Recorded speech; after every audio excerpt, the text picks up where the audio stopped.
Translucent plastic. Fun to look at, not to pose.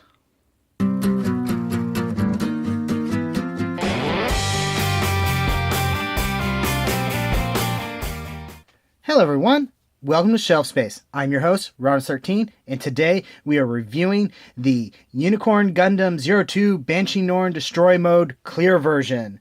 We unboxed this one earlier, and now we're going to take a look at the figure itself, but before that, we're going to take a look at the box. So, as I noted in the earlier review, the unboxing, the box is oriented in kind of a weird direction for HG kits. It is very tall. I mean, it's a standard-ish HG box size, but they decided to do it like this. And you actually don't see the kit itself on the box. I mean, that's the dude right there, but he's not front and center. Anyway, we got a bunch of text at the bottom that says, RX-0 in Unicorn Gundam 02 Banshee Norn Destroy Mode, full psycho frame, prototype mobile suit. And then a bunch of stuff in Japanese. And HG, UC, and all sorts of other stuff, and Bandai logo. Now, we can orient this a little bit more easy for the camera. So we got the bluefin sticker, and there's an actual picture of the kit. So you can see it's all transparent blue plastic. Picture from the box art, logos, some callouts for other stuff in the Unicorn Gundam line.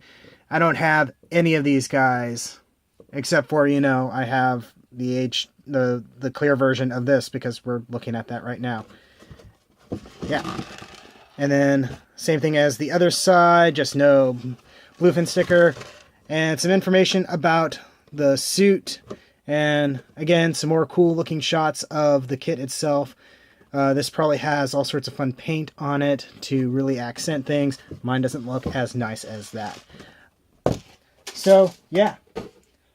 Let's get reset, take a look at the figure. And here's the figure out in all his glory. And like the box, he is a tall one. The suit itself is already pretty tall, especially in its destroy mode, which is what this is molded in. But you got this shield booster, armor DX, whatever it's called, strapped to its back. And I can't really get it to fit in frame without having it sit way far back. So we're going to go ahead, move this dude up a little bit. Adjust my lights a bit so you can see. Yeah, he is pretty nice looking. Let's see if I can get the camera to focus. There we go. I'm pretty happy with how he looks. Some minor gripes I have is just the transparent blue plastic. Because of how much it's layered on top of stuff, it doesn't as appear as transparent as I would like it. But, that being said, this orange sparkly psychoframe stuff is pretty cool looking. And even the gold plastic is actually kind of neat.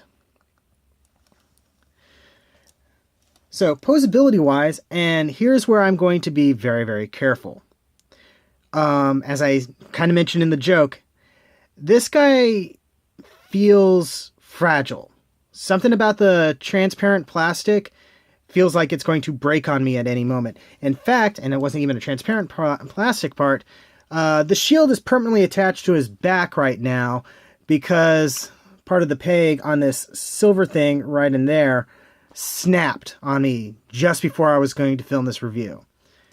So I'm going to be a little careful. Anyway, head is on a bit of a ball socket joint. It can't move around too much though, because again, I'm being careful. And his V-fin is so huge, it kind of bangs into things. Arms are on your typical polycap,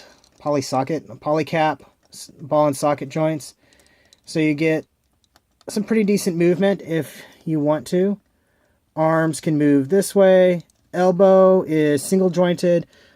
Hands are ball and socket joint. There's a bit of an ab crunch, not much of one. You can rotate at the waist. Not much of a rock there. You can, I'm being so careful, move his leg up. He's got kind of a double joint, but it doesn't give him too much. And his ankle articulation is actually pretty decent. I'm not even going to try to do the splits on this one because I don't think, yeah, the armor's not going to let him go too far out, and I don't want to break or pop anything off. This can rotate around. And that kind of brings us to some odd choices they had here. He does have beam sabers here. There's supposed to be some here, but they never stood in properly, so I just left them off. But the only beam saber effect we got is this weird little L7 shaped thing. So I'm not entirely certain why they gave us all his beam sabers but didn't give us beam saber blades. Accessory wise, he has his beam magnum, which has the rocket launcher thing on it. I have it currently equipped to have this thing as like a bayonet. You can see on the back he's got a spare ammo cartridge, which is just there for looks. You can't actually take the cartridge out of this. And a spare cartridge, I guess, for the rocket launcher thing, which again, you can't take it out of there. He's got the armed armor DE or something. I don't know. Somebody's going to correct me in the comments, I'm sure. That can equip either on his back or on his on his arm. I probably could pull this off because it's just the silver bit that's permanently glued to the back now. I'm not going to, though. Interestingly enough, though, he does come with the original shield. All the pieces, every last part is included on this and just not referenced in the instructions. You see that they're crossed off in the beginning part of it. So, yeah. I thought this was a cool little bonus. And you can actually equip him with it. Let's see if I can do this without breaking something, because that would suck to happen on camera. And actually, he looks kind of cool with that, so I may actually display him like that. Extra parts also include this, which I believe is the adapter for equipping 2 of the big booster shield things on the back. So you can have the... I think the Phoenix is like that, and then I think there's some variation of the original Unicorn that has 2 shields equipped. You also have, I believe this is the chest for the original Unicorn Gundam. An extra hand. Again, I'm not taking this guy apart, so he's going to just be holding his gun forever. These are the other beam sabers. Some weird tiny little parts that I'm guessing are for other uses. I don't know what. And this part is a replacement to this if you don't want to have the beam saber equipped, which I do.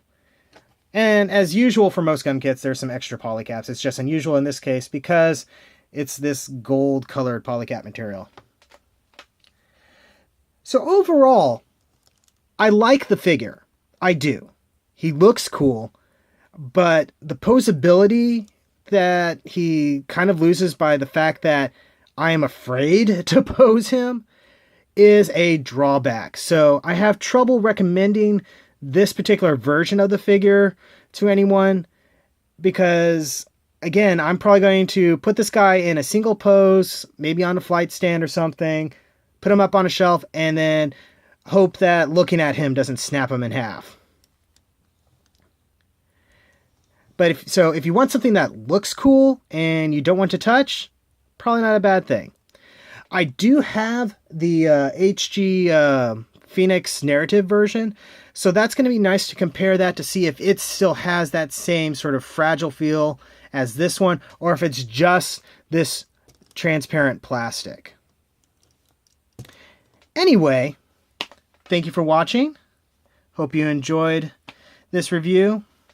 Remember to like, comment, subscribe, all that fun YouTube stuff. Look in the description below for links to my storefronts where you can buy official Shelf Space t-shirts and other stuff. And yeah, I will see you the next time you invade my shelf space.